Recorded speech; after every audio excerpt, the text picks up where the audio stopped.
Little Brother and Little Sister by the Brothers Grimm.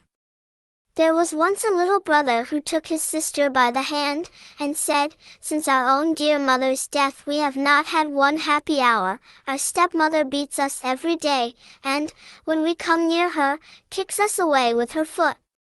Come, let us wander forth into the wide world." So all day long they traveled over meadows, fields, and stony roads.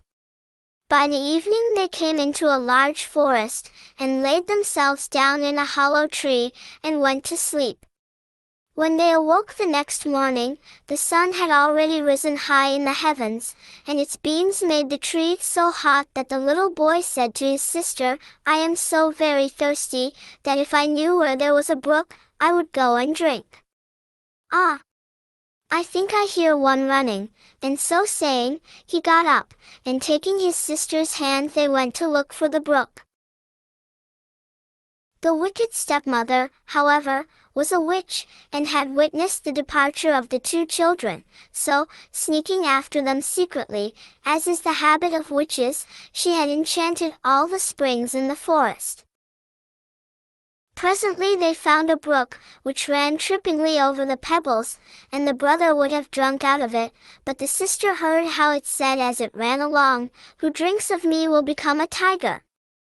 So the sister exclaimed, "I pray you, brother, drink not, or you will become a tiger, and tear me to pieces." So the brother did not drink, although his thirst was very great, and he said, "I will wait till the next brook." As they came to the second, the sister heard it say, "Who drinks of me becomes a wolf." The sister ran up crying, "Brother, pray do not drink, or you will become a wolf and eat me up." Then the brother did not drink, saying, "I will wait until we come to the next spring, but then I must drink, you may say what you will, my thirst is much too great." Just as they reached the third brook, the sister heard the voice saying, "Who drinks of me will become a fawn, who drinks of me will become a fawn." So the sister said, "Oh, my brother, do not drink, or you will be changed into a fawn, and run away from me." But he had already kneeled down, and he drank of the water, and, as the first drops passed his lips, his shape took that of a fawn. At first the sister wept over her little, changed brother, and he wept too, and knelt by her, very sorrowful, but at last the maiden said, "Be still, dear little fawn, and I will never forsake you." And, taking off her golden garter, she placed it around his neck, and, weaving rushes, made a girdle to lead him with. This she tied to him, and taking the other end in her hand, she led him away, and they traveled deeper and deeper into the forest. After they had gone a long distance they came to a little hut, and the maiden, peeping in, found it empty, and thought, "Here we can stay and dwell." Then she looked for leaves and moss to make a soft couch for the fawn, and every morning she went out and collected roots and berries and nuts for herself, and tender grass for the fawn. In the evening, when the sister was tired, and had said her prayers, she laid her head upon the back of the fawn, which served for a pillow, on which she slept soundly. Had but the brother regained his own proper form, their lives would have been happy indeed. Thus they dwelt in this wilderness, and some time had elapsed when it happened that the king of the country had a great hunt in the forest, and now sounded through the trees the blowing of horns, the barking of dogs, and the lusty cry of the hunters, so that the little fawn heard them, and wanted very much to join in. "Ah," said he to his sister, "let me go to the hunt, I cannot restrain myself any longer," and he begged so hard that at last she consented. "But," she told him, "return again in the evening, for I shall shut my door against the wild huntsmen, and, that I may know you, do you knock, and say, 'Sister, dear, let me in,' and if you do not speak I shall not open the door." As soon as she had said this, the little fawn sprang off quite glad and merry in the fresh breeze.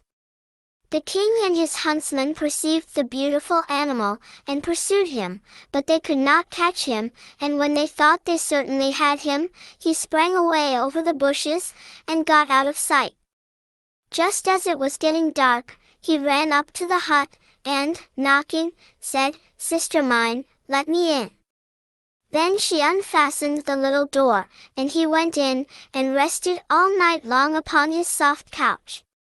The next morning the hunt was commenced again, and as soon as the little fawn heard the horns and the tally-ho of the sportsmen he could not rest, and said, "Sister, dear, open the door, I must be off." The sister opened it, saying, "Return at evening, mind, and say the words as before." When the king and his huntsmen saw him again, the fawn with the golden necklace, they followed him, close, but he was too nimble and quick for them. The whole day long they kept up with him, but towards evening the huntsmen made a circle around him, and one wounded him slightly in the hinder foot, so that he could run but slowly. Then one of them slipped after him to the little hut, and heard him say, "Sister, dear, open the door," and saw that the door was opened and immediately shut behind him. The huntsman, having observed all this, went and told the king what he had seen and heard, and he said, "On the morrow I will pursue him once again." The sister, however, was terribly afraid when she saw that her fawn was wounded, and, washing off the blood, she put herbs upon the foot, and said, "Go and rest upon your bed, dear fawn, that your wound may heal." It was so slight, that the next morning he felt nothing of it, and when he heard the hunting cries outside, he exclaimed, "I cannot stop away, I must be there, and none shall catch me so easily again." The sister wept very much and told him, "Soon will they kill you, and I shall be here alone in this forest, forsaken by all the world. I cannot let you go." "I shall die here in vexation," answered the fawn, "if you do not, for when I hear the horn, I think I shall jump out of my skin." The sister, finding she could not prevent him, opened the door, with a heavy heart, and the fawn jumped out, quite delighted, into the forest. As soon as the king perceived him, he said to his huntsmen, "Follow him all day long till the evening, but let no one do him any harm." Then when the sun had set, the king asked his huntsmen to show him the hut, and as they came to it he knocked at the door and said, "Let me in, dear sister." Upon this the door opened, and, stepping in, the king saw a maiden more beautiful than he had ever beheld before. She was frightened when she saw not her fawn, but a man enter, who had a golden crown upon his head. But the king, looking at her with a kindly glance, held out to her his hand, saying, "Will you go with me to my castle, and be my dear wife?" "Oh, yes," replied the maiden, "but the fawn must go too, him I will never forsake."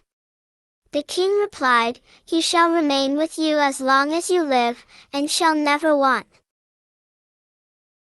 The king took the beautiful maiden upon his horse, and rode to his castle, where the wedding was celebrated with great splendor and she became queen, and they lived together a long time, while the fawn was taken care of and played about the castle garden.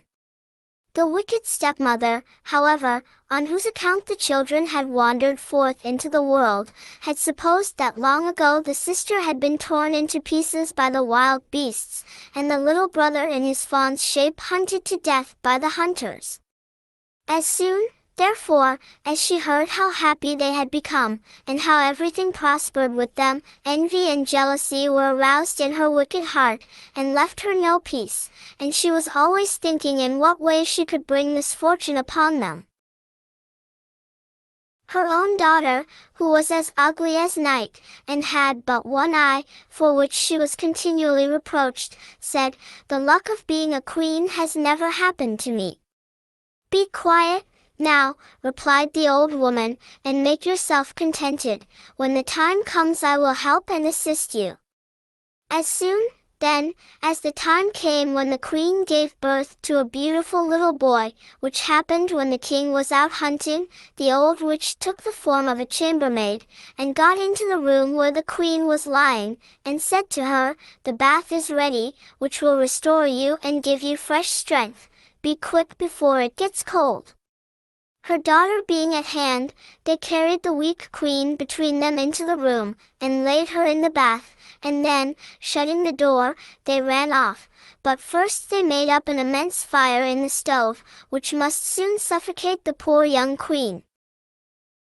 When this was done, the old woman took her daughter, and, putting a cap upon her head, laid her in the bed in the queen's place.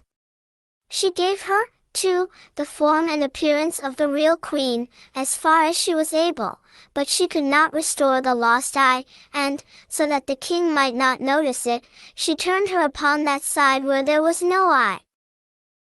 When midnight came, and every one was asleep, the nurse, who sat by herself, wide awake, near the cradle, in the nursery, saw the door open and the true queen come in. She took the child in her arms, and rocked it a while, and then, shaking up its pillow, laid it down in its cradle, and covered it over again. She did not forget the fawn either, but going to the corner where he was, stroked his head, and then went silently out of the door.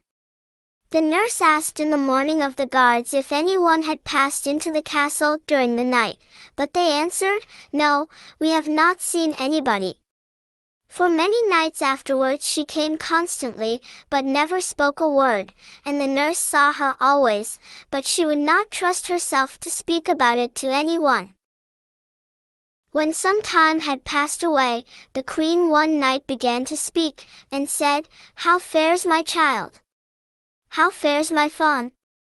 Twice more will I come, but never again." The nurse made no reply, but, when she had disappeared, went to the king, and told him.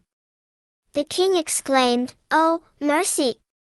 What does this mean? The next night I will watch myself by the child." So in the evening he went into the nursery, and about midnight the queen appeared, and said, "How fares my child? How fares my fawn? Once more will I come, but never again." And she nursed the child, as she usually did, and then disappeared. The king dared not speak, but he watched the following night, and this time she said, "How fares my child? How fares my fawn? This time have I come, but never again." At these words the king could hold back no longer, but, springing up, cried, "You can be no other than my dear wife." Then she answered, "Yes, I am your dear wife," and at that moment her life was restored by God's mercy, and she was again as beautiful and charming as ever.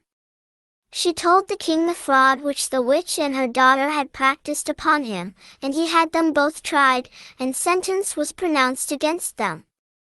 The little fawn was disenchanted, and received once more his human form, and the brother and sister lived happily together to the end of their days.